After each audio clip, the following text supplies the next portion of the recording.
Some characters may be fictionalized, but the story of the captured Betty bomber is rooted in real events that continue to resonate in military history. In the midst of World War II, a mysterious Japanese aircraft landed in Allied territory, sparking intrigue and confusion among US pilots. As they examined the bomber, they uncovered a critical vulnerability hidden within its fuel tanks. This discovery not only altered their understanding of enemy design, but also played a pivotal role in the broader conflict. Join us as we delve into this fascinating chapter, unveiling the strategies, challenges, and innovations that shaped the course of history. Subscribe to our channel for access to well-researched facts and rare perspectives that bring history to life. Our regular uploads ensure you receive clear explanations on the events that have shaped our world. Don't miss out on the chance to deepen your knowledge and discover stories that deserve to be told.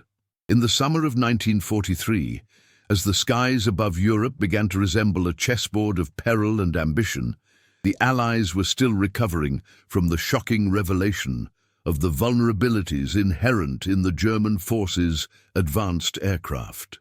The captured Betty bomber, a strategic acquisition due to its sophisticated engineering and capabilities, had puzzled the Allied pilots. Its sleek lines and varied tactical implementations made it an asset in German operations. However, the confusion surrounding its apparent weaknesses lay in the bomber's fuel tank design. As intelligence began to sift through the wreckage, it became evident that a critical oversight in engineering could prove to be both a liability and a tactical opportunity. The Betty bomber, officially known as the Mitsubishi G4M, was crafted for long-range missions intended to deliver payloads deep into enemy territories. Its frame was designed for speed and agility, a perfect fit for the ambitious strategies of the German forces. However, Allied pilots soon discovered that the bomb bay, designed to house both bombs and fuel, was alarmingly exposed. The decision to utilize the fuselage space for dual purposes created a precarious situation. Once the Allies mapped out the bomber's internal structure through scraps of intelligence reports and studies, they began devising a strategy to exploit this critical flaw in the design. The Allied pilots understood that exploiting the vulnerabilities in enemy aircraft was essential to gaining air supremacy. As they conducted further reconnaissance and examined each captured bomber closely, they found that the Betty's fuel tanks were not only accessible, but also inadequately shielded. This was a revelation that, while seemingly mundane, could alter the course of aerial engagements. The exposed fuel tanks were susceptible to incendiary attacks, raising the prospect that a single well-placed round could ignite a catastrophic fire, forcing a downed bomber to crash or spiral out of control. The German forces had invested heavily in innovations that allowed for immense range and payload capacity, yet they had, perhaps unwittingly, overlooked the fundamental principle of aircraft survival, protecting the most critical components. As summer turned to autumn, Allied intelligence disseminated findings about the Betty bomber widely among their ranks. Pilots who had faced the threat of the G4M noted its speed and maneuverability, but were now armed with newfound knowledge. This information began to shape tactics in the skies over Europe. The realization that a single incendiary bullet could bring down a formidable foe fostered a sense of empowerment among Allied pilots. Target practice evolved. Exercises now emphasized aiming for fuel tanks, honing their skills on aerial gunnery while building confidence that the enemy's formidable reputation could be challenged. The dynamics of aerial warfare shifted subtly yet significantly during these months. The influence of psychology in combat became increasingly apparent. Each successful mission that saw Allied pilots downing a Betty bomber reaffirmed their belief in their own resilience and capability. This interplay of knowledge and combat experience served as a powerful catalyst for morale. Pilots began to speak of the Betty with a mix of respect and contempt. They feared its potential but felt emboldened by its vulnerabilities, embodying the dual nature of their circumstances. Throughout this period, a certain symbolic weight developed around the captured Betty bombers. They represented not only the enemy's advanced engineering, but also a deeper truth about overreach. The German forces, in their quest for dominating the skies, had inadvertently revealed their own weaknesses. Each enemy aircraft brought down served as a testament not merely to tactical advantages, but also to the fragility of even the most sophisticated designs when hubris and oversight intertwined. The captured bombers were scrutinized in military briefs, yet they also became a source of inspiration, pushing Allied pilots to explore new frontiers in air combat strategy. As these developments unfolded, the skies over Europe became increasingly fraught. The line between victory and defeat began to blur in the minds of both the Allies and the German forces. For every Betty bomber that fell, the German troops were forced to rethink their aerial strategies, adjusting to the realization that their advances could also be their undoing. The fierce dogfights that erupted were not just physical confrontations, but battles of wits, as pilots on both sides sought to outmaneuver one another amid the perpetual struggle for control of the skies. In the broader context of the war, these insights about the Betty bomber reverberated through Allied command.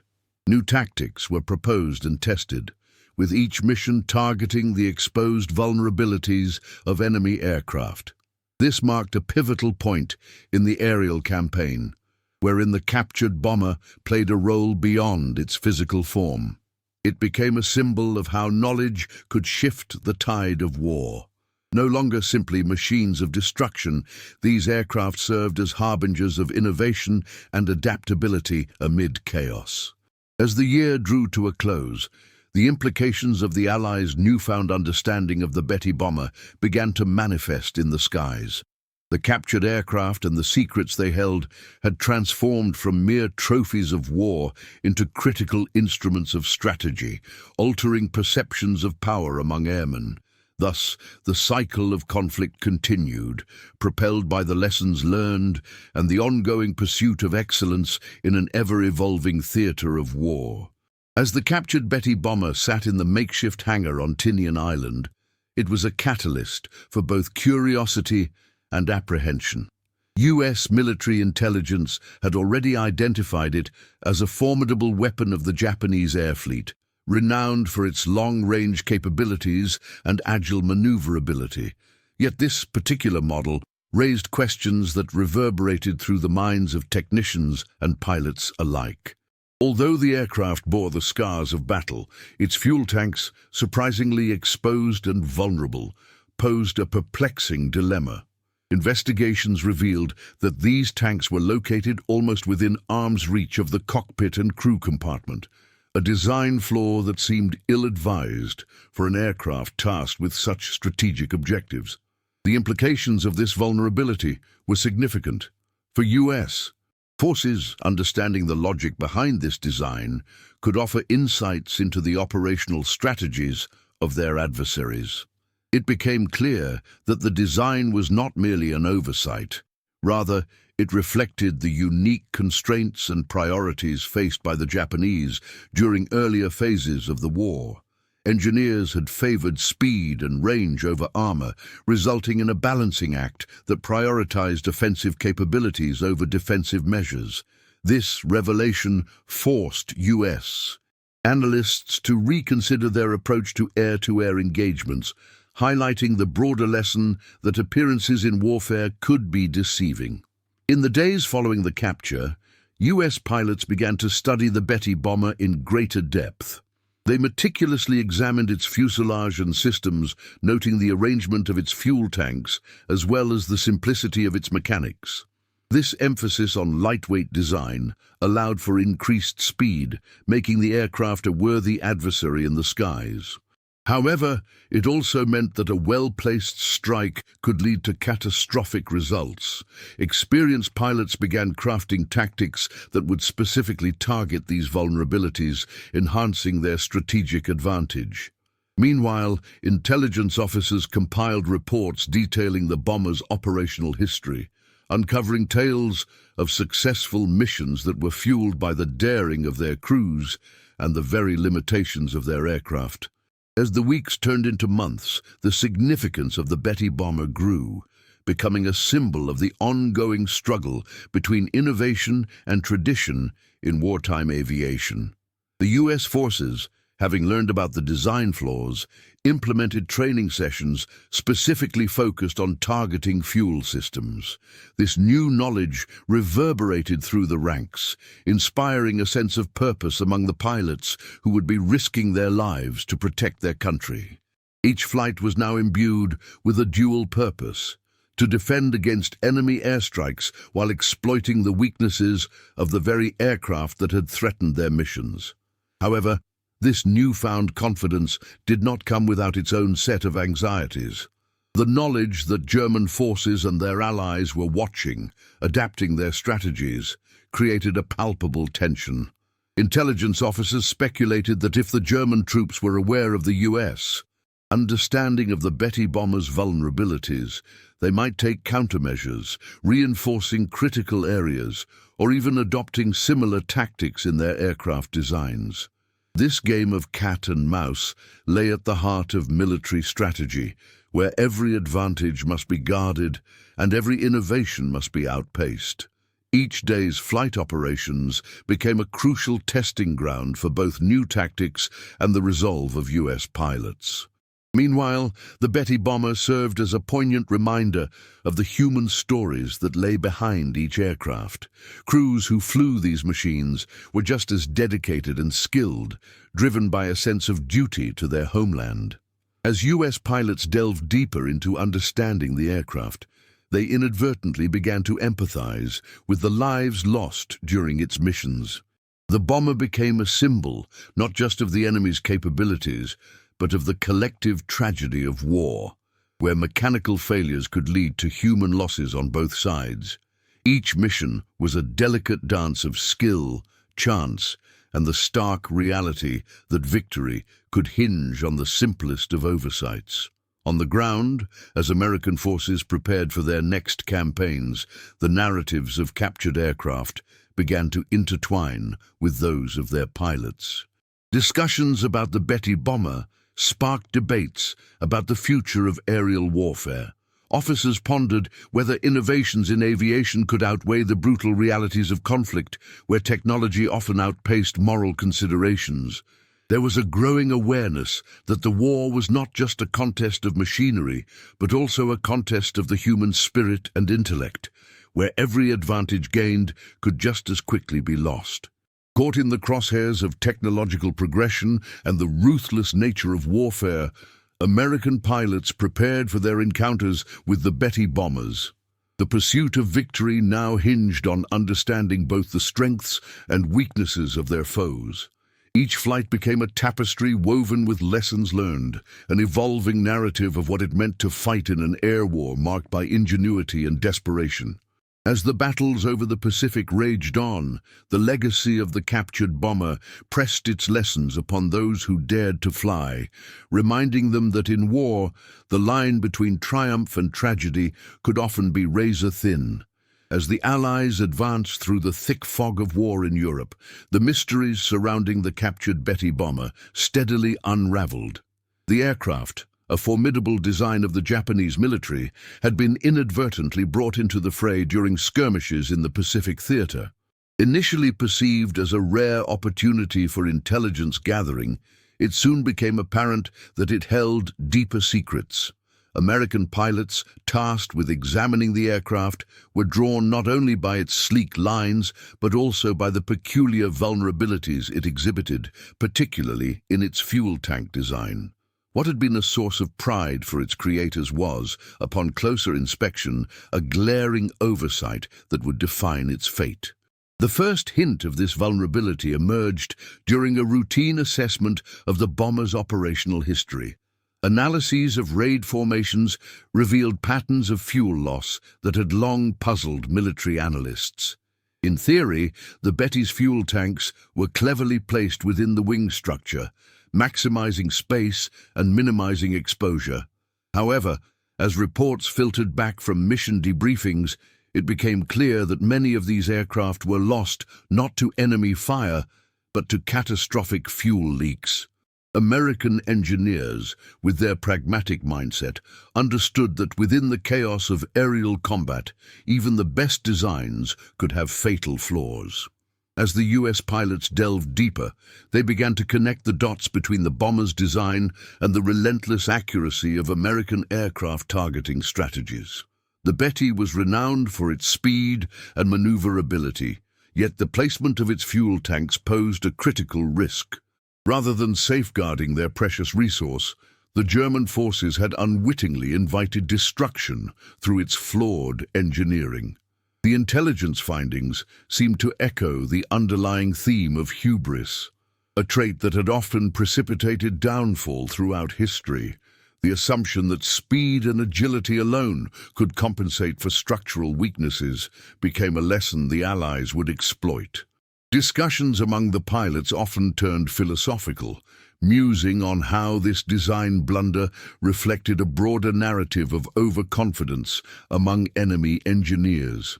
It was a stark reminder that in warfare, no amount of bravado could replace the need for careful planning and foresight.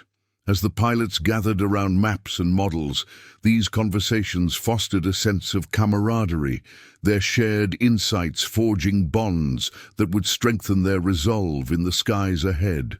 They understood that every flight could determine the outcome of larger battles, and the vulnerabilities discovered within the Betty were not just tactical advantages, but also moral confirmations of their own strategies.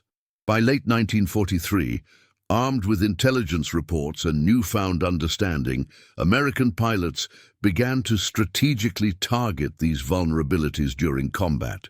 As missions commenced over the Pacific, they honed in on the distinct silhouettes of the Betty bombers, carefully aiming for the wings where the fuel tanks lay. The execution was not merely about destruction, it was a calculated dance of survival.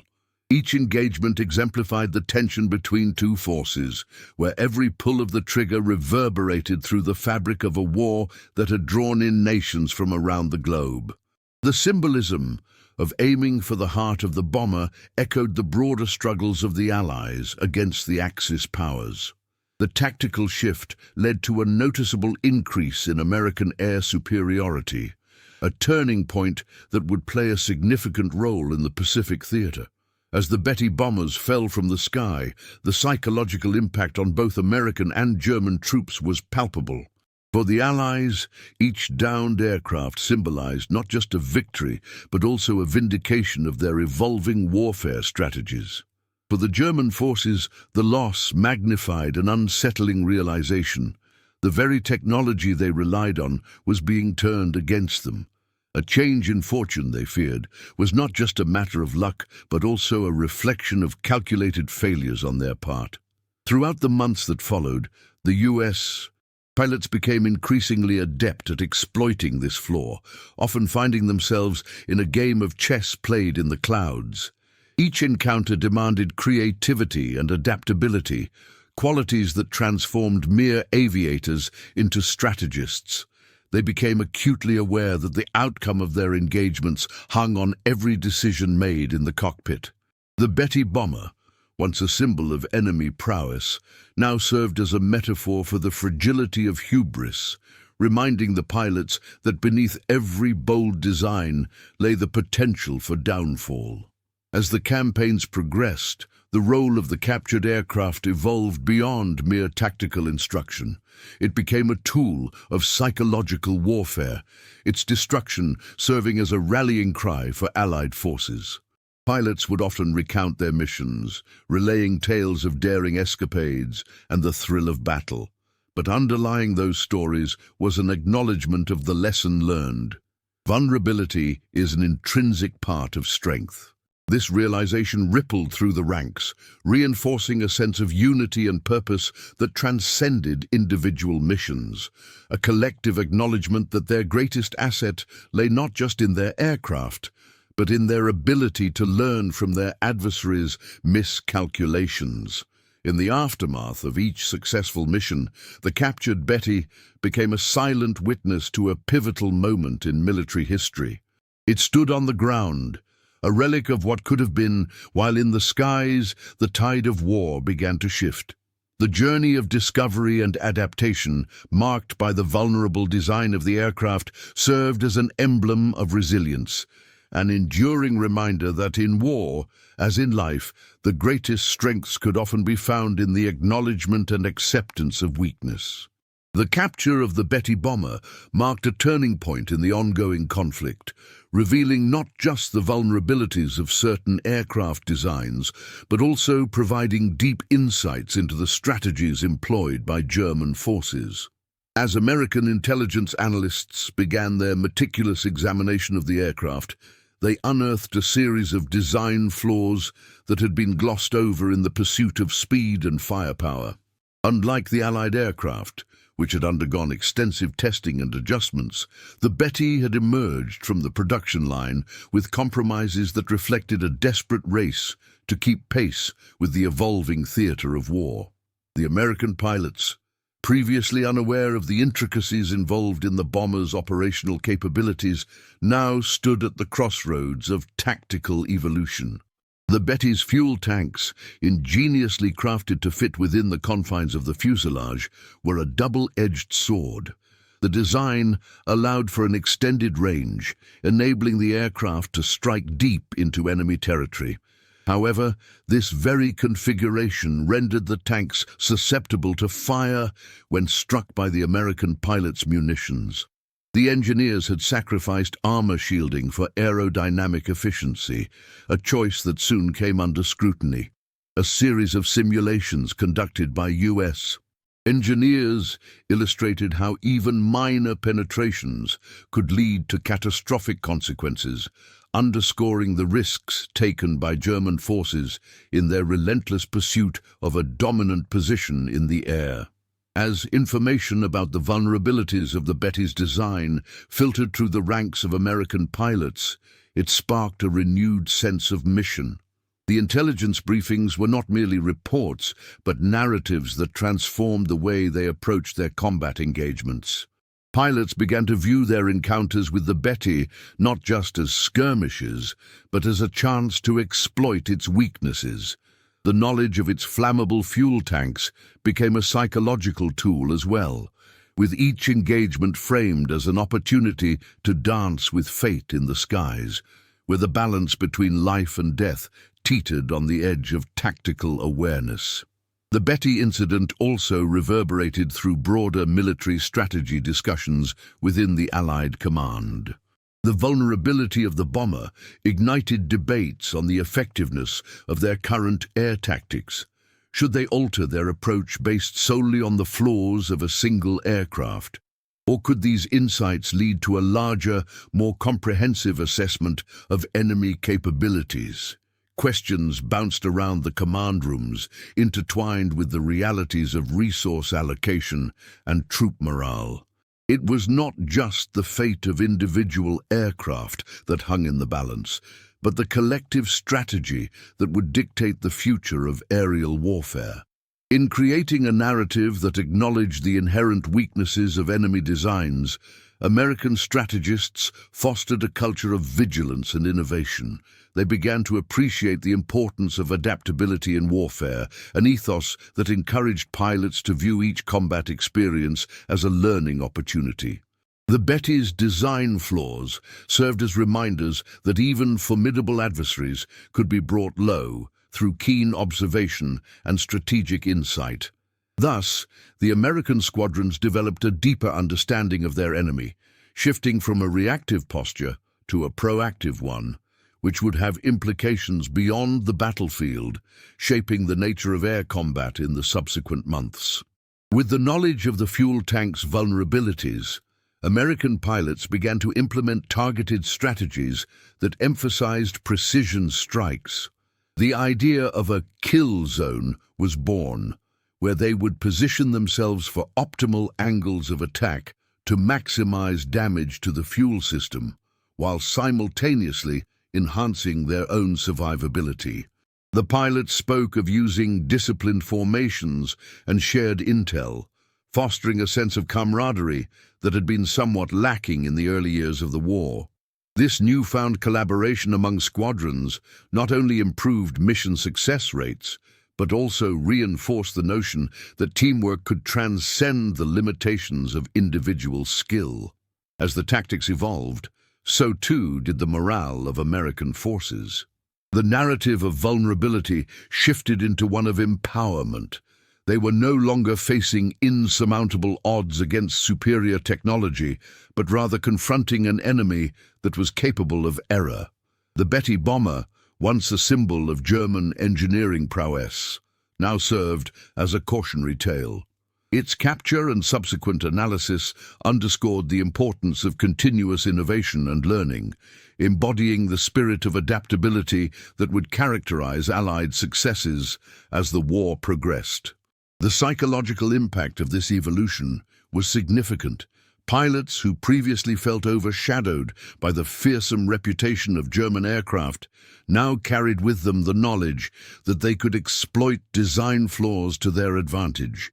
Each successful engagement with a Betty bomber became a testament to their growing expertise and strategic acumen. The bomber became not just a target, but a symbol of overcoming adversity, fueling determination in encounters that lay ahead. It was a shifting tide that invited a new chapter in the aerial conflict, where ingenuity and resilience would hold the key to victory. As the American pilots prepared for their upcoming missions, they became acutely aware that the lessons learned from the captured Betty extended beyond its fuselage. It was a reminder of the human elements in warfare, of the engineers and pilots on both sides, driven by ambition and the will to survive. The very act of analyzing enemy designs fostered a sense of respect for their adversaries' ingenuity, while igniting the competitive fire within their own ranks. In this brutal theater of war, the captured bomber became an emblem of the complexities of conflict, where the interplay of design and strategy continuously shaped the landscape of battle. As the investigation into the captured Betty bomber progressed, U.S. intelligence operatives found themselves grappling with an intricate web of engineering ingenuity and strategic oversight. The aircraft had been a formidable presence over the Pacific, its sleek design and powerful engines underscoring the ambitions of the Imperial Japanese military. Yet it was here, under the unforgiving glare of American sun, that the plane became an enigma wrapped in the trappings of vulnerability.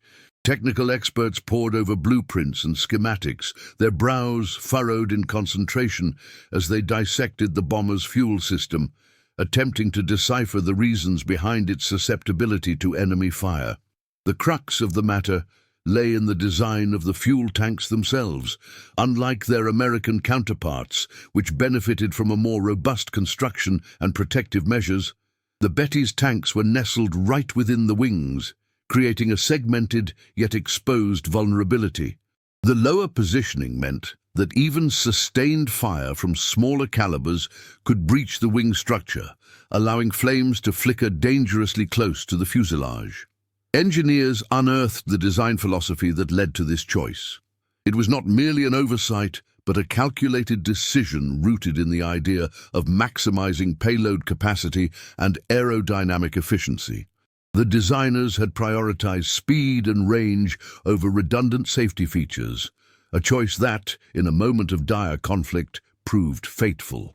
As the team analyzed the bomber, they began to uncover a tapestry of decisions that reflected both ambition and desperation. The Japanese military was keenly aware of their technological limitations in the early years of the war. The Betty was a response to these challenges, a design born out of necessity rather than luxury.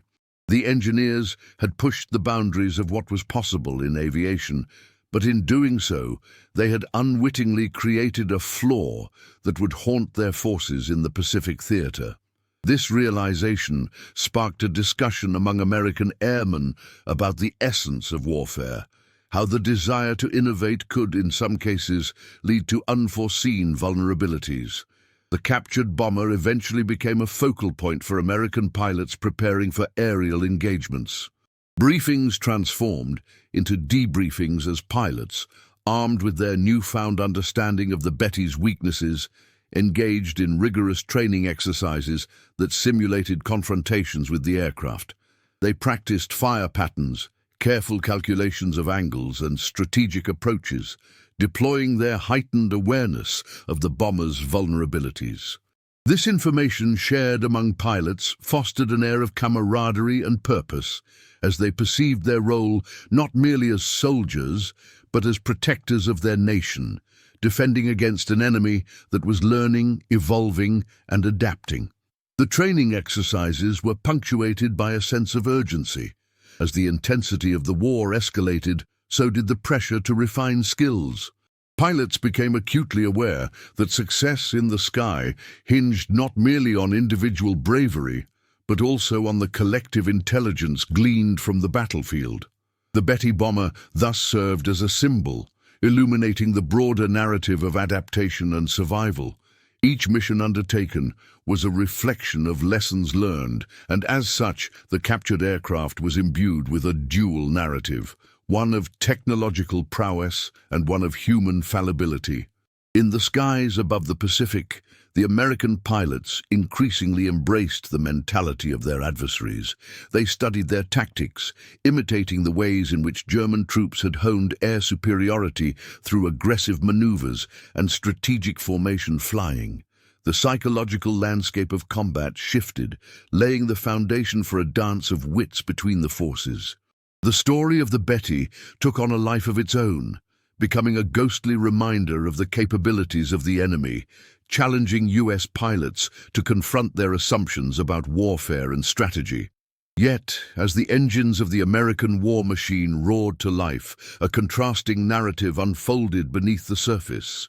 Ground crews, tasked with maintaining the fleet of aircraft, became essential to the success of missions. Their labor was often invisible to the pilots taking to the skies, yet it was foundational to the very success of their operations. These men worked long hours, tirelessly mending the machines of war, aware that each rivet and every ounce of fuel they managed could be the difference between life and death. In this sense, the captured Betty bomber was more than just a captured enemy aircraft. It was a testament to the interconnected web of human endeavor, where every role mattered in the theater of conflict. As months wore on, the insights gained from the Betty's design led to a broader examination of air warfare strategies. American engineers began experimenting with their aircraft, integrating lessons from the captured plane to develop enhanced protection features for their bombers and fighters. This proactive approach represented a shift in American military philosophy, emphasizing the need for adaptability.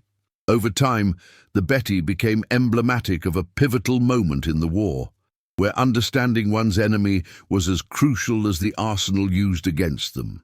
The tale of the captured bomber was a stark reminder that in the crucible of combat, victory was never simply about firepower. It was a complex interplay of strategy, innovation, and the resilience of the human spirit. As the dawn of 1944 broke, the war stood at a pivotal crossroads. American strategists had been scrambling to decipher the mechanics behind the German forces' aerial capabilities, particularly the formidable B-17 bombers and the emerging threat of the Messerschmitt Me-262, the world's first operational jet fighter. Yet the capture of a Betty bomber presented an unexpected boon. This Japanese aircraft, originally intended for naval operations in the Pacific, had been repurposed by the Axis for strategic bombing missions across the theater. Its capture lent insight not just into Japanese technology, but also revealed troubling vulnerabilities in aerial warfare. Upon examination, the Betty bomber presented a perplexing conundrum. While it boasted impressive speed and range, the aircraft was surprisingly lightweight compared to its American counterparts. Aviation engineers meticulously combed through the structural blueprints, attempting to reconcile the aircraft's performance with the apparent weaknesses that had led to its easy capture. They noted an alarming design choice: the placement and construction of the fuel tanks, which were housed in the wings, made them unusually exposed to combat damage. This vulnerability was not merely an oversight. It epitomized the underlying strategic philosophies that had guided the aircraft's development. In the mind of its creators, the lightweight design was a means to enhance maneuverability and speed, essential to evade interception and deliver payloads effectively. However, as American pilots studied the captured bomber, they began to understand the implications of these design choices in the context of their own operational experiences. They could now foresee how rapidly a well-placed incendiary could ignite a Betty's fuel tanks, leading to catastrophic failure. This knowledge transformed the narrative around the bomber. It was no longer just an enemy aircraft, but a lesson in the consequences of prioritizing speed over durability, a theme that resonated throughout the war. As American forces prepared for greater air offensives, the implications of this discovery began to ripple through their tactical planning. The B-17 formations, while heavily armed and capable of sustaining damage, now had a clearer understanding of how to counteract the Betty and similar threats. Pilots were trained to focus their fire on the wings, exploiting the weaknesses that had been so keenly illustrated by the captured bomber. This strategic shift became symbolic of a broader transformation taking place within the Allied air campaign. The lessons learned were not just tactical. They reflected a deeper understanding of the evolving nature of warfare, highlighting the importance of adaptability in the face of adversity. Throughout the spring of 1944, the skies over Europe became an increasingly complex battleground. The capture of the Betty, along with intelligence gleaned from other sources, led to the formation of more nuanced strategies that could respond to the dynamic threats posed by the German forces. Pilots of the U.S. Army Air Forces began to view each engagement as a chess match rather than mere dogfights. The Betty bomber, once a mere tool of the enemy, now served as a catalyst for innovation and a reminder that every advantage could be turned against its wielder. As increasing numbers of American flights penetrated deeper into enemy territory, the psychological impact of these tactics became evident.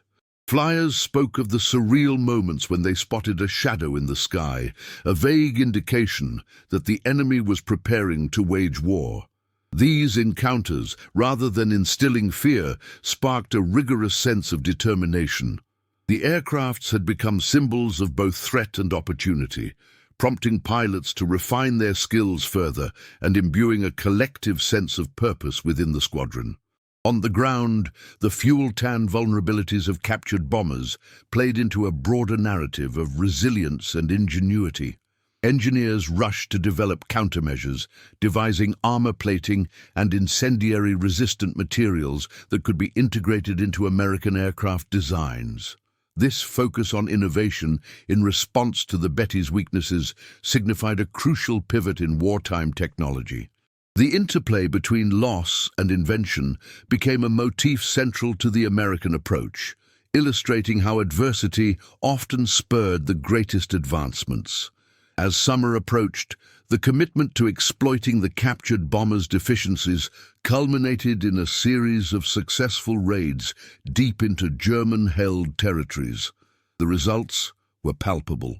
U.S. air supremacy began to take hold, forcing German troops to adapt their tactics in an effort to counteract a growing threat. Each mission became a testament to the intricate dance of strategy and counter-strategy, where the remnants of one aircraft's design choices echoed through the skies, shaping the outcomes of countless encounters. This was no longer just a war for territory, but a battle of ideas, convictions, and ultimate survival. In this burgeoning atmosphere of innovation and adaptation, the Betty bomber stood as a silent monument to the shifting tides of war. It taught the Allies not only about their enemies' capabilities, but also about their own capacity for ingenuity. Within the framework of this ongoing conflict, the aircraft had transcended its role as a mere machine of war. It had become a symbol of the intricate relationship between vulnerability and resilience. As the Allies forged ahead, bolstered by lessons learned and a renewed sense of purpose, they marched towards a future that, while uncertain, shimmered with the promise of victory and the hard-won understanding that emerged from the depths of desperation. As the sun began to set over the rolling hills of the European theater in early 1944, the implications of the captured Betty bomber reverberated throughout Allied command. Analysis of the aircraft quickly revealed troubling insights about the enemy's strategic vulnerabilities, particularly concerning its design and performance. Among these was the revelation that the fuel tanks were exposed to a degree not previously recognized, presenting an exploitable weakness. The bomber's slender fuselage and compact configuration highlighted a trade-off between speed and safety, a decision made in the heady days of the Pacific Theater, but now a liability in the larger, more dogged fight over Europe. Pilots of the U.S. squadrons, who had previously faced the Betty in combat, were astonished to learn that the bombers often succumbed to minor damage, transforming relatively routine opposing engagements into devastating losses for their crews. The discovery of these vulnerable fuel tanks shifted the tactical paradigm. U.S. forces began to develop new strategies that focused on precision strikes against the aircraft's underbelly, where the fuel tanks resided. Early tests demonstrated that even small-caliber munitions could ignite the tanks, leading to catastrophic explosions that engulfed both the aircraft and its crew in flames. This newfound intelligence dovetailed with the growing realization that the war was not merely a contest of firepower, but an intricate game of wits. The Allies began revising their training programs, sharpening their pilots' focus not just on aerial maneuvers, but on the specific weaknesses of the enemy's machinery. The Betty became a case study in vulnerability, an object lesson in how even the mightiest of machines could harbor critical flaws that determined their fate in combat. As U.S. fighter pilots faced the Betty in the skies, they understood that knowledge could be as potent a weapon as the bullets they fired. Each encounter with the Betty served as a reminder of the tactical superiority that could be achieved through understanding the enemy's designs. The capture of the bomber allowed Allied engineers to dissect its construction, examining the materials and assembly methods that had been deemed efficient under rigorous conditions, but lacked resilience in the face of concentrated fire. As they scrutinized the aircraft, they noted the use of lightweight materials, an admirable choice for speed, but a perilous gamble on the battlefield. The bomber's shell, once celebrated for its aerodynamic prowess, was now a monument to the oversight that could arise from overconfidence in technological advancements. This evolving narrative resonated not only on the battlefield, but also within the hearts and minds of the pilots. Stories began circulating about the underdogs, the brave crews of smaller, more agile aircraft who faced down the lumbering Bettys in the skies. U.S. pilots recounted how the thrill of outmaneuvering their larger counterparts was eclipsed only by the sense of camaraderie that developed under the duress of battle. They learned not just to fly, but to share intelligence, framing the act of storytelling as a vital component of their training. As the war continued, the dynamic between the American and German forces became increasingly complex. The discovery of the Betty's vulnerabilities did not just transform tactical approaches, it deepened the psychological warfare of the skies. Allied fighters began to talk up the Betty as the flying coffin among their ranks, creating a mythos that fed into the growing fears of those who dared to climb into its cockpit. This psychological edge became a crucial element in the air campaign, bolstering the confidence of Allied pilots while sowing seeds of doubt among their adversaries. The battle for air supremacy took on a new urgency alongside these revelations. The Allies began coordinating their campaigns with renewed vigor, using the knowledge gleaned from the Betty to bolster their strategic plans across various fronts. As the Allies pushed further into occupied territories, the interconnections between air and ground strategies became apparent. Disabling the Betty not only protected Allied troops on the ground, but enabled a more fluid approach to taking and holding territory as the skies above became increasingly dominated by American aircraft. In the aftermath of these confrontations, the story of the captured Betty bomber became emblematic of the broader struggle of the war, the tension between perceived invincibility and the reality of vulnerability.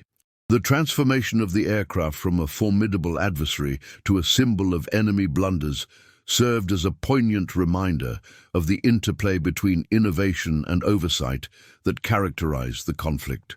Each flight and skirmish added layers to the rich tapestry of wartime narratives, intertwining the fates of pilots and engineers with the unfolding drama of human endeavor against the backdrop of war. By the time the Allies stepped further into the heart of Europe, the lessons learned from the Betty had forged a new understanding of aerial combat. With every mission, the past met the present, and the relentless pursuit of knowledge became a defining feature of the Allied strategy. The captured bomber, once a trophy of war, stood as a testament to the complexities of conflict, a concrete reminder that within the machinery of destruction lay the potential for insight, adaptation, and ultimately, victory. The airmen had not just found a way to contend with the enemy, but had also woven their own narratives of resilience into the very fabric of history.